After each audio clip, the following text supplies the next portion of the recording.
আমাদের চ্যানেলে সকল প্রকার ইন্টারেস্টিং ভিডিও পেতে হলে চ্যানেলটিকে অবশ্যই সাবস্ক্রাইব করুন আর অবশ্যই অল নোটিফিকেশন বেল আইকন বাটনটি ক্লিক করুন।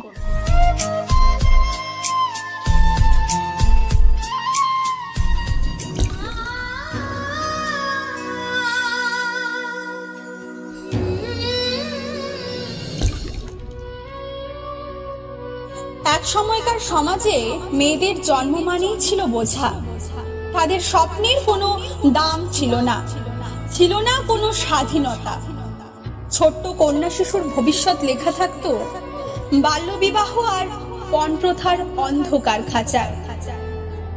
12 বছরের অপরাজিতা খুব সাধারণ এক গ্রামের মেয়ে। একদিন তাকে শাড়ি পরিয়ে কপালে টিপ এঁকে তুলে দেওয়া হলো শ্বশুর বাড়িতে। বাবার হাতে ছিল না সোনার হার, জমি কিংবা নগদ টাকা, আর তার ফল হলো দিনের পর দিন অবর্ণনীয় নির্যাতন। শিশু বয়সে বিয়ের পণ না মেটাতে পারার অপরাধে সে হয়ে উঠল নির্মম প্রথার শিকার।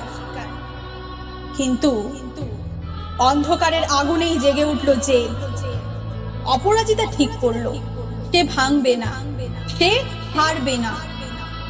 প্রদীপের ক্ষীণ আলোয় সবাই ঘুমিয়ে গেলে লুকিয়ে লুকিয়ে পড়াশুনো করতে লাগলো। পুরনো বই, ধার করা খাতা আর মনের অটল বিশ্বাস একদিন প্রমাণ করবে মেয়েদের দাম সোনার গয়নায় নয়, তাদের মেধায়।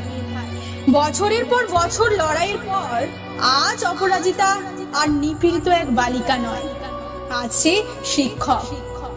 শত শত কন্যার হাতে বই তুলে দেওয়া এক আলোকবর্তিতা।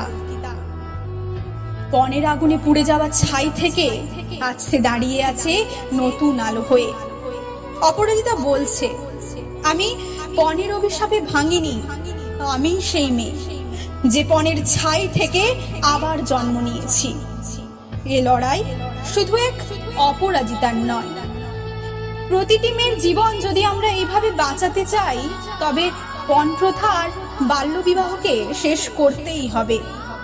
শিশুর বিয়ে মানেই তার স্বপ্নের মৃত্যু, আর পণের লোভ মানেই সমাজের চরম লজ্জা।